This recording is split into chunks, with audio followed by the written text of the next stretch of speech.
how the hell did the Miami Heat win last night?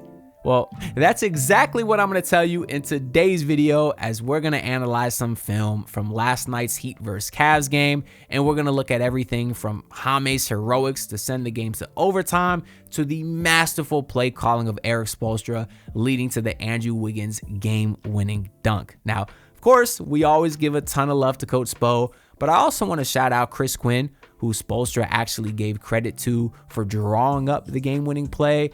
I've been campaigning for years now that Chris Quinn deserves a head coaching job, and I hope that he finally gets it. And I guess I also hope that Spo gets his Coach of the Year, even though he doesn't want that award. He deserves it, and I'm just tired of this Heat team being disrespected by everyone, including the likes of FanDuel, the sponsor of today's video, where right now you can still get the Miami Heat to win the Southeast Division at plus 240.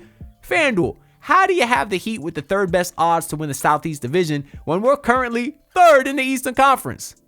I don't know, but I'm certainly going to take advantage of this prop before the numbers change. So first, I want to start with the last play in regulation, in which you're going to see my guy Jaime Jaquez Jr. get right to his sweet spot in the mid-range and knock down the nice-looking fadeaway to tie the game. He goes right down the Jaime Highway, as my guy Eric Reed likes to say. And the reason that Eric Reed says that is because Jaime can literally drive wherever he wants to. He's so good at getting to his spots. He's a walking paint touch. And the thing that I like most about this play is the confidence that Coach Spo has instilled into Jaime to give him the ball late and let him go to work. One of the things that Spo said in his post-game press conference is that he put the ball in Jaime's hands not only because he trusts him as a scorer, but because he trusts him as a playmaker. If he was to get double teamed, Spo knows that Jaime would make the right play. And of course, we've seen that a ton this year. Because Jaime is so good at getting into the paint, we've seen him have a lot of paint touches, which has led to assists to open shooters on the outside. You're going to see right here, Jaime gets the ball and immediately attacks down the lane, and there's no wasted motions there. What I mean by that is when he catches the ball up top here, he's not sitting there dribbling left and right going ISO like a lot of players do. That's wasted motion. I understand sometimes it's necessary. You want to try to throw the defense off. Maybe you want to try to rock them to sleep a little bit. But for the most part, the defender is ready for that. And when you're going left and right dribbling the ball, you're not actually accomplishing anything. Where Jaime, he's immediately attacking going downhill, and that causes the defense to backpedal. And when the defense is backpedaling, that's going to allow Jaime to get this easy spin over his left shoulder and finish with the fadeaway with kind of one hand too. He almost throws it up with one hand just to get a good angle on it. So great strong take by Jaime. The spacing here is pretty good outside of Khalil Ware, I'd say, just because when you see Jaime starts to drive, you got Norman Powell in the corner, Wiggins in the other corner, Davion at the top of the key, and Khalil Ware is kind of hanging out here, which means that Evan Mobley is also there. So if Jaime wanted to pump fake this fadeaway and do a step-through layup like we've seen him do so many times, he really wouldn't be able to just because Mobley is there. Now, I appreciate Khalil Ware being active there because he's staying close to the paint because he wants to put himself in an opportunity for an offensive rebound.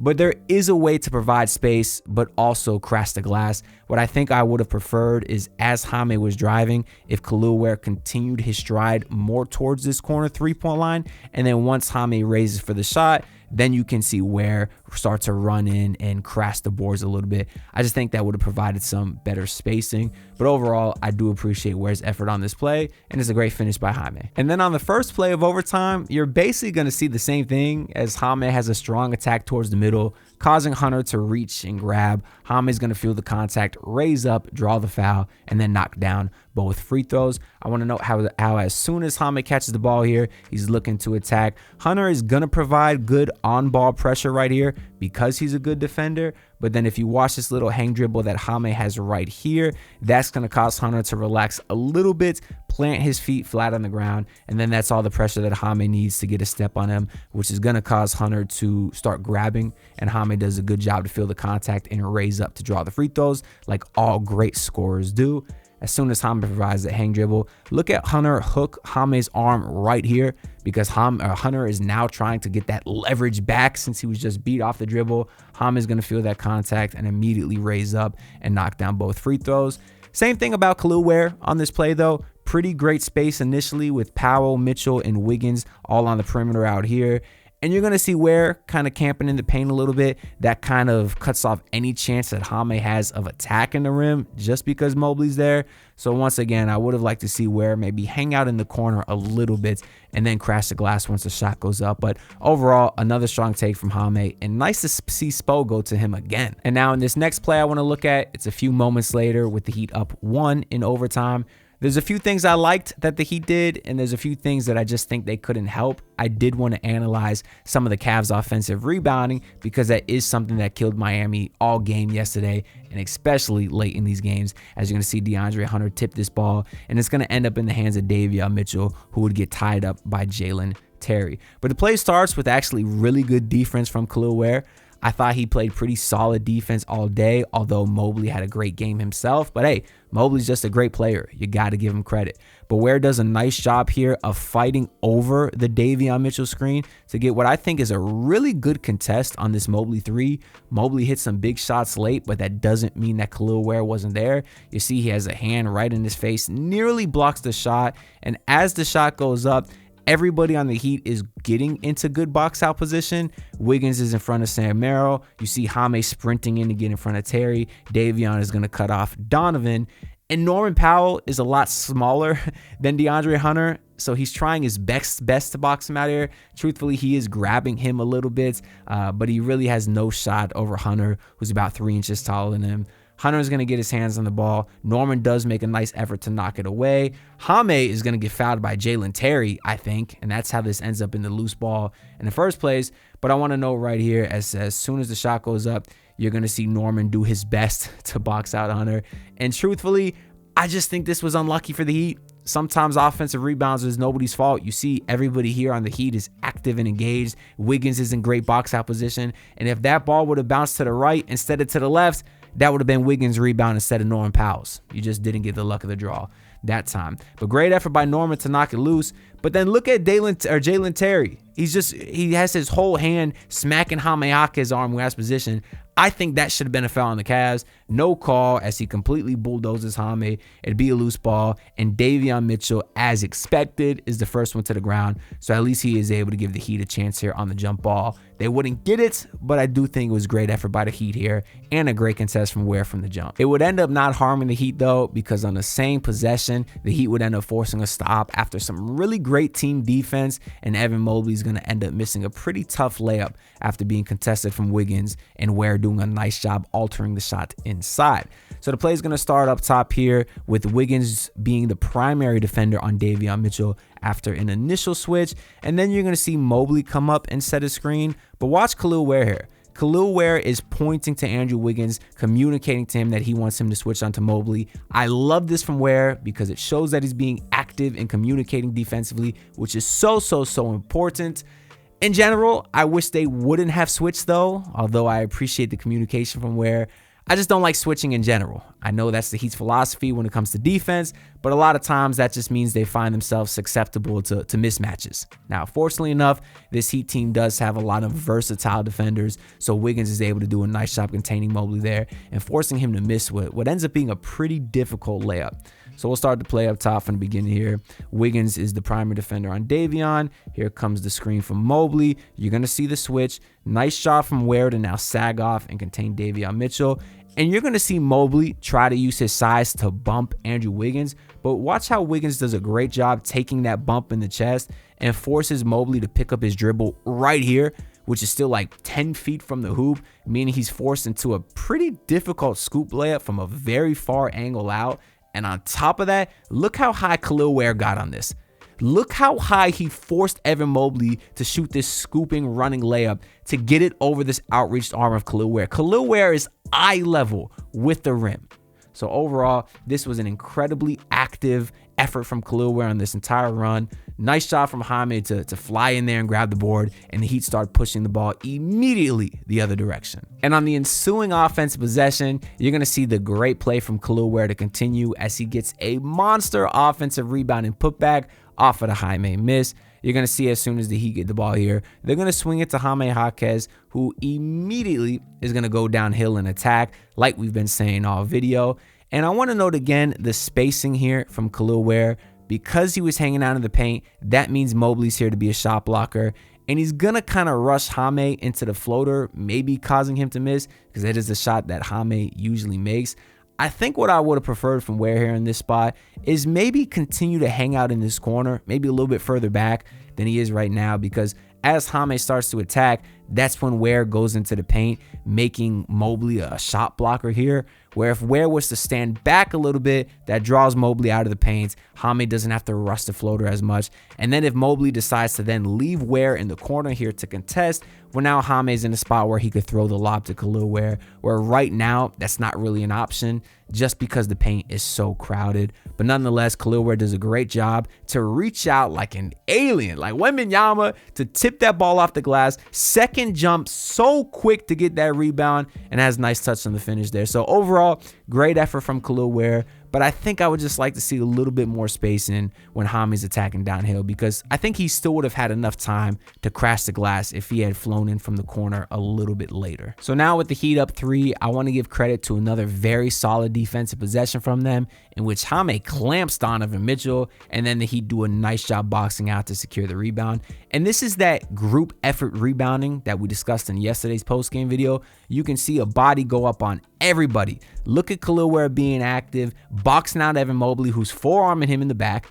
Look at Norman Powell trying to be active and box out the taller Dean Wade. He's forcing Dean Wade to bear hug him here. And then you're going to see Jaime all the way up here. He didn't sag off on Donovan Mitchell, who was contesting him. And that's going to allow Jaime to fly in and get the rebound. Heat are going the other way. Donovan Mitchell's going to catch the ball up here, try to isolate Jaime. Jaime's using his big frame to body him up, forcing him to swing the ball over to Jalen Terry right here. Davion Mitchell does a great job to fly out, get a decent contest on Jalen Terry. Not the best contest, but I understand Davion had to help Jaime a little bit just because Donovan Mitchell is so lethal. But look at Khalil Ware, man. He's not ball watching. He is watching Evan Mobley, so he knows exactly where Mobley is at, so he can put a body on him. These are the things that we did not see from Khalil Ware earlier this season and last season. It's the things that frustrated Spoelstra to no avail. And I think it's because Khalil Ware is so used to his whole life not needing to box out. He was always the tallest player. He was always the most athletic, so he didn't have to box out like he does in the NBA. But now that he's starting to finally learn these things and learn the intricacies of rebounding, you've seen him get 20 boards last night against the Cavaliers. And now a few plays later, the Heat would be up only 1. And admittedly, not my favorite offensive possession, although I do give Davion Mitchell credit for knocking down the nice floater. Keep in mind, this was the very next play after Davion airballed a step back three-pointer.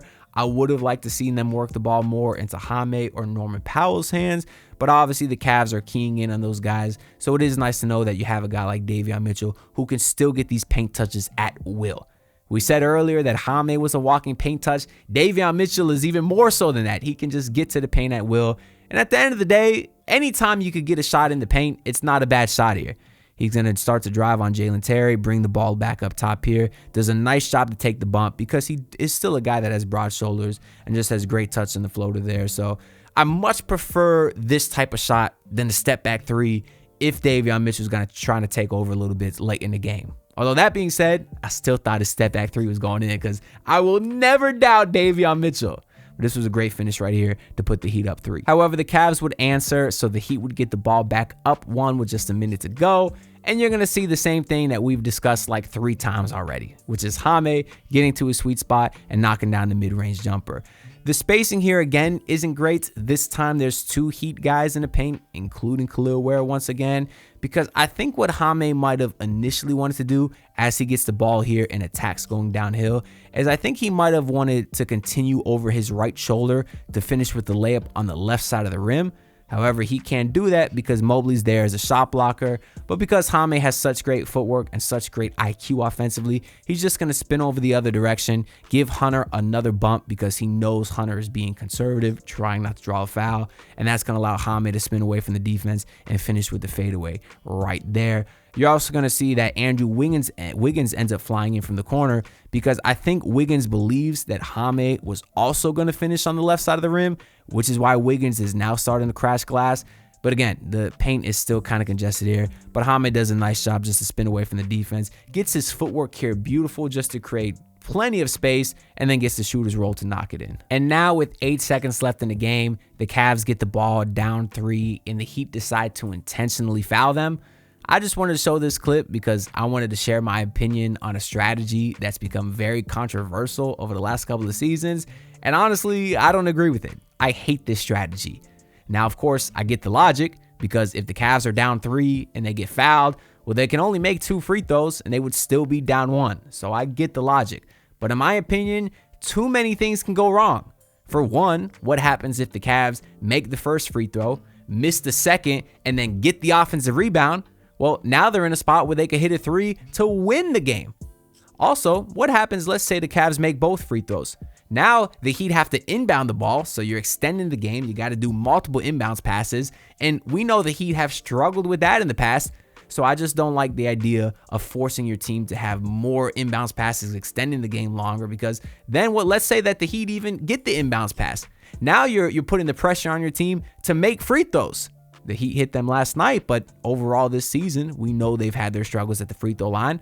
So what happens if the Cavs make both free throws, you miss a free throw or two, now you're in a spot when you can lose the game, and there's just too many things that could go wrong. I would have much rather the Heat just played one possession of defense and got a rebound, and that's it. You got to do 2 things. Play defense, get a stop, and then get the rebound. That's it. You don't have to inbound the ball. You don't have to rebound a Cavs mid free throw. You don't have to hit your free throws. There's just too much that can go wrong. So that's why, in my opinion, I don't like this strategy, although it did not come back to bite the Heat yesterday. But now let's jump to the second to last possession, the one that was a heartbreaker for about 0.4 seconds, as Donovan Mitchell hit a ridiculous corner fadeaway game-tying 3 after some pretty good Heat defense. I want to run it back from the top here, where you're going to see Ware doing a great job blocking the vision of the inbounder Lonzo Ball. I've always loved the idea of putting the tall, lanky guy in the inbounder. You just want to give the inbounder a difficult angle to make that pass, and I think Ware did a pretty great job there. But the play does start with Evan Mobley doing what's clearly an illegal screen on Davion Mitchell. I mean, first, your base on the screen is not allowed to be as wide as Evan Mobley's was here. And then also, he's clearly using his hands to push Davion Mitchell out of the way. Look at him use that whole forearm to push Davion Mitchell, causing him to take a bigger angle that he wanted to, which allows Sam Merrill to actually get a pretty clean look here. I think Davion does a nice job to recover to contest, but for a shooter the caliber of Sam Merrill, that's a shot he usually hits. But now we're in the spot where the Heat have to get a rebound. You're going to see Norman Powell once again be matched up on the bigger DeAndre Hunter. Like we saw earlier, Powell's going to jump a bit too early as he tries to get an advantage on the bigger defender. And then that's going to allow the loose ball to end up in Donovan Mitchell's hands, who just hits the ridiculous 3-pointer.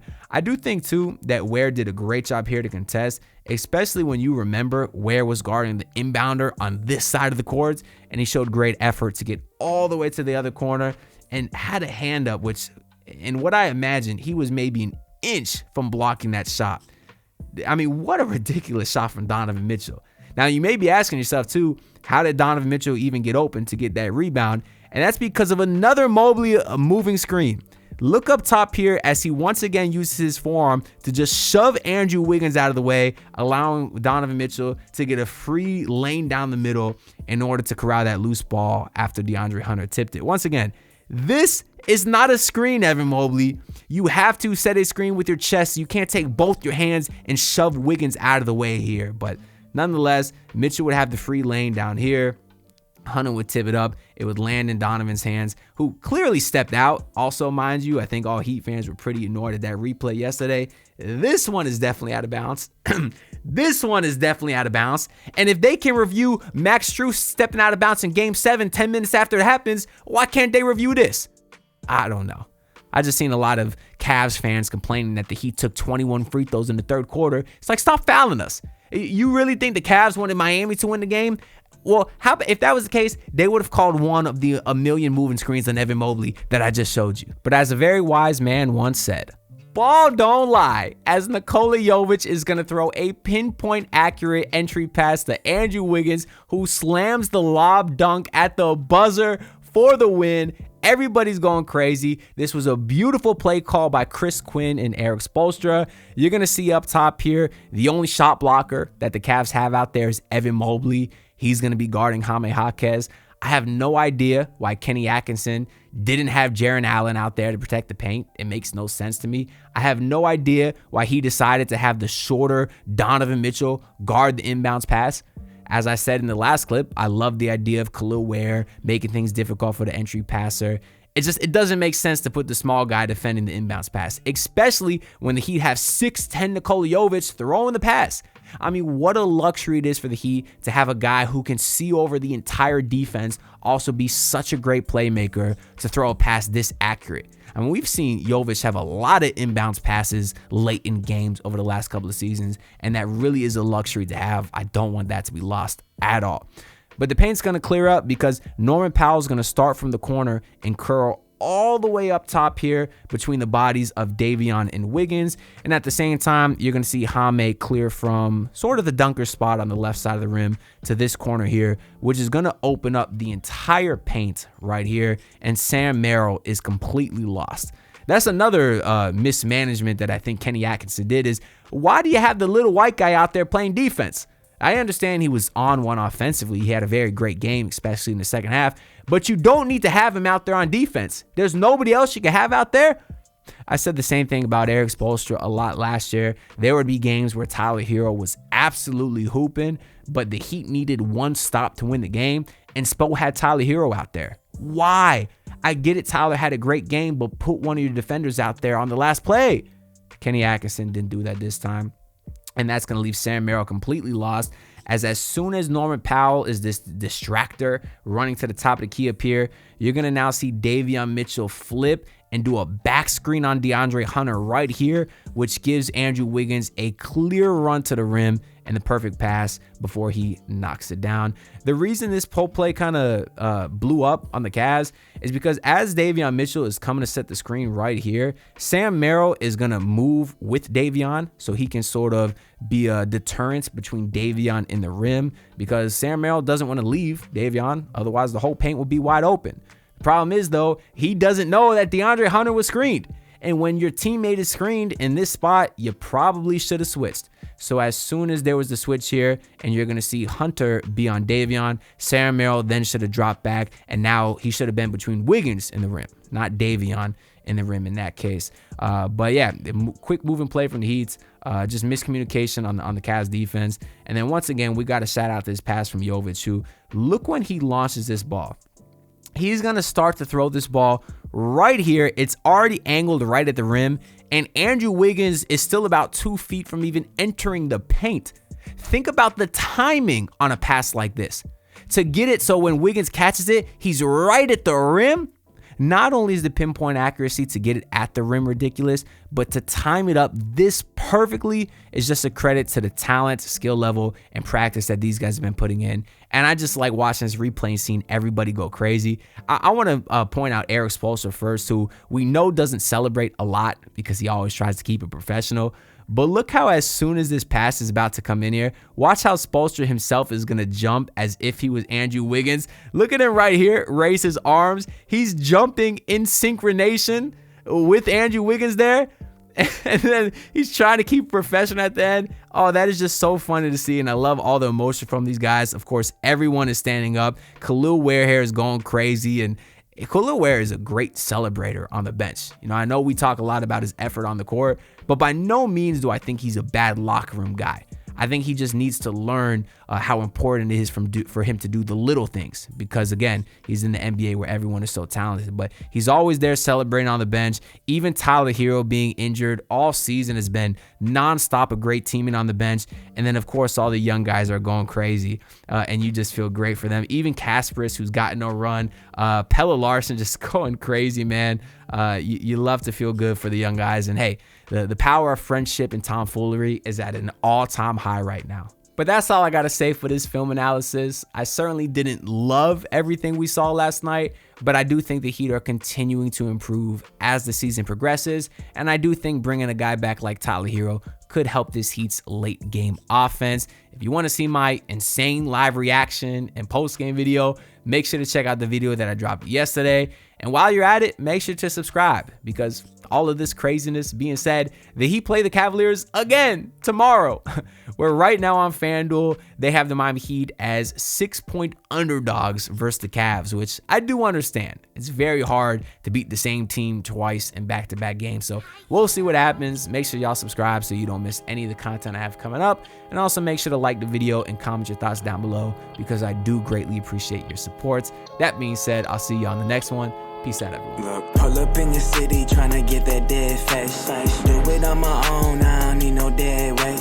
Had to kill him off, yeah, I need a head space. You know this homegrown bitch don't offend me.